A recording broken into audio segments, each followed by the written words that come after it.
But I'm going to ask Karan to comment a little bit because he is the most prominent discoverer of talent, I think, globally. And, Karan, if you could take a few minutes to kind of opine on two things, right? One is the discovery of talent that this portal can do, and two is what is going to be the impact of content creation when a portal like this gives you accessibility to talent globally? Firstly, I think in the zone of casting vis-a-vis our movies, I think a lot has changed, and in the last decade specifically.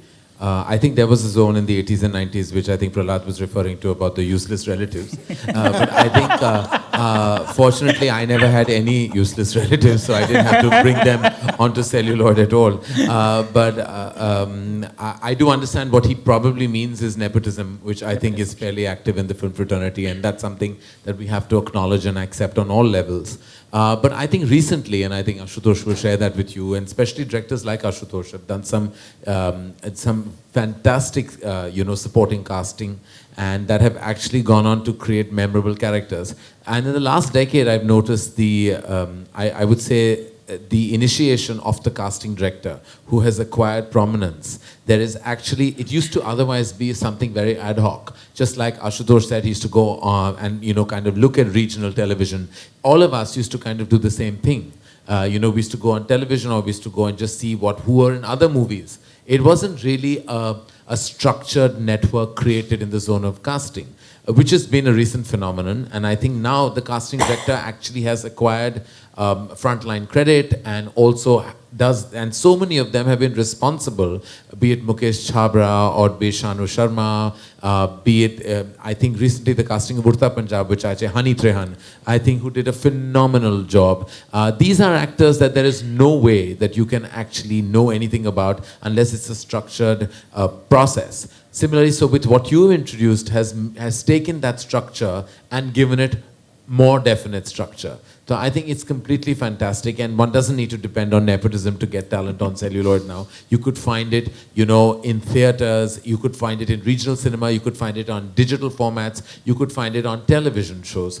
And it'll all be kind of streamlined with your concept, and I think it's phenomenal.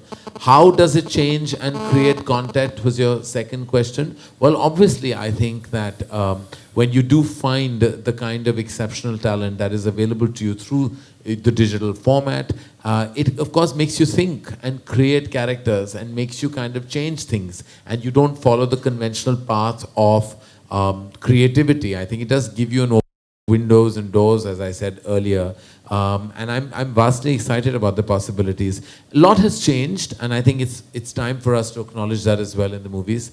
I think we're not making the kind of content that we used to. There is a paradigm shift in terms of what we want to project our cinema to be. There will always be the mainstream, there will always be the playing to the gallery, but there is also so much unusual filmmaking that is going on that is finding a large acceptance. Then similarly, like what, I think, what you said about Samir, there is so much digital television about it, there are web series, there are so many formats and portals that can actually take our entertainment and give it a totally different color altogether. It's not just film. Film is not the be-all and end-all of anyone's existence. I keep saying that film is maybe aspirational, film is like the big screen medium, but let me tell you, there is a large diminishing effect of the power of film. It'll always remain as the mother of all entertainment. Celluloid will always have its charm. We can't call it celluloid anymore, actually, it's digital, so that itself kind of kills a certain aspect. But I mean, everything is moving to different formats. If you go to America,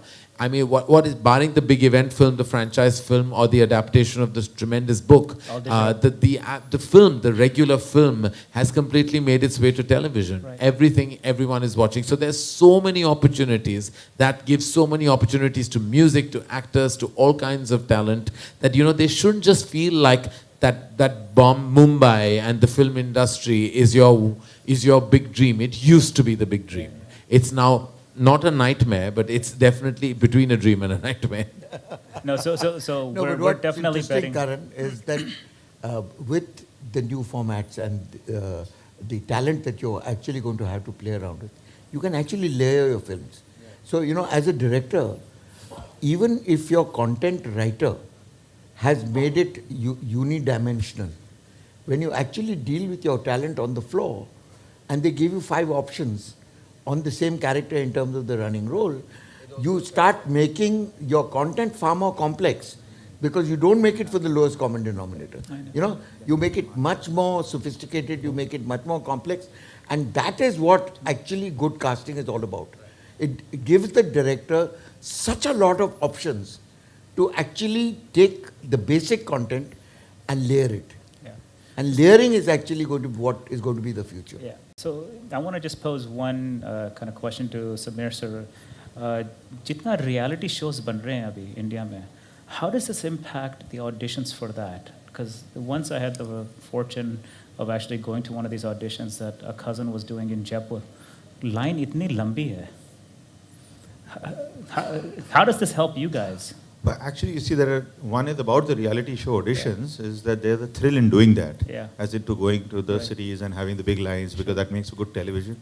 And it looks nice, it shows the whole city is activated. But what it does, most importantly, is that, of course, something like this allows a lot more people to participate, a lot more people to sort of send in their entries, whether they are freaks or whether they are genuinely talented. But either way, it's a real opening it up. Right. And the more important thing, just to echo what Karan is saying, is that in the few years, this whole content business is going to explode. And it's like a monster that needs to be fed. It needs talent. It needs lots of new talent. And while movies is like the gold standard, but everything else in the business, whether TV or online or events or just performances, or anything. even advertising. Yeah. So I mean, I think to echo a little bit what Karan was saying earlier, films is the granddaddy of them all, as they call the Rose Bowl in the U.S. But and it is there's a massive style factor to it. But for a platform like this, we definitely believe that digital content, ad films, and then television is going to be the biggest platform that it can be in terms of people that come on and post their profiles. So with that being said, I'm going to open it up to the audience a little bit for a few questions, and then to the media. So. Where's our first question here? I want to add one Yes, thing. sir. Is that in your, format, there's one small missing point. See, the biggest hurdle that we have today, as far as entertainment is concerned, is content writers. Okay, there is, I find no space or a area to perform for content writers. Yeah. Because first we underpay them.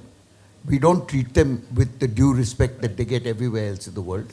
And so not too many young content writers want to be content writers.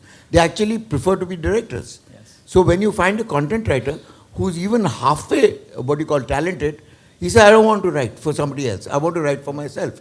I want to be a director. So directors are given a haloed position.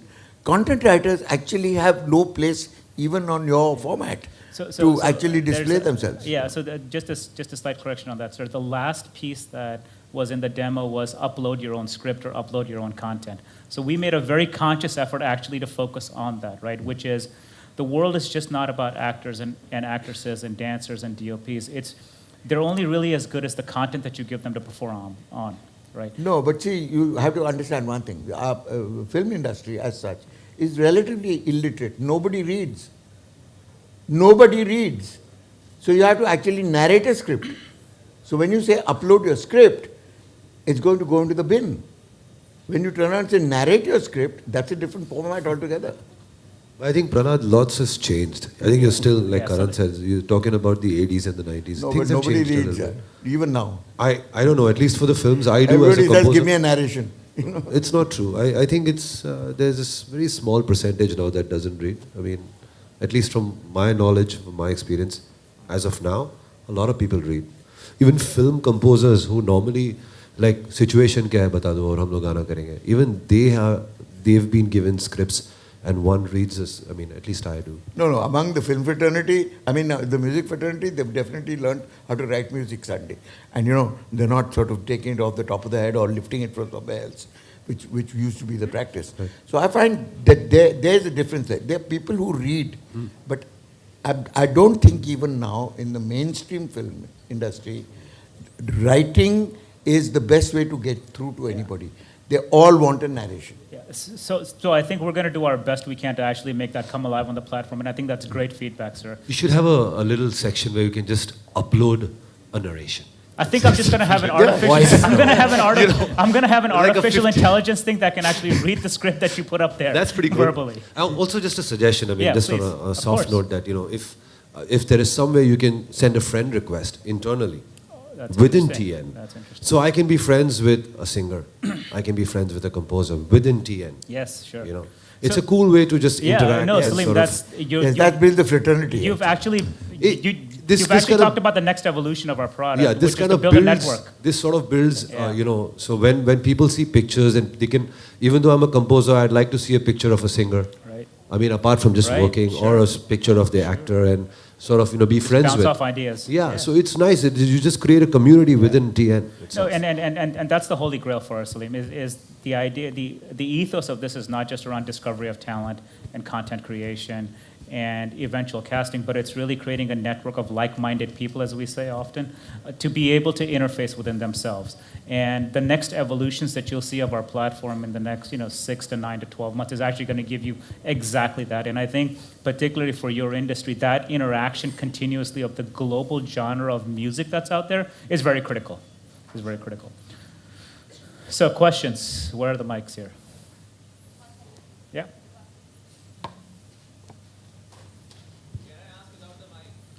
Sure, go for it.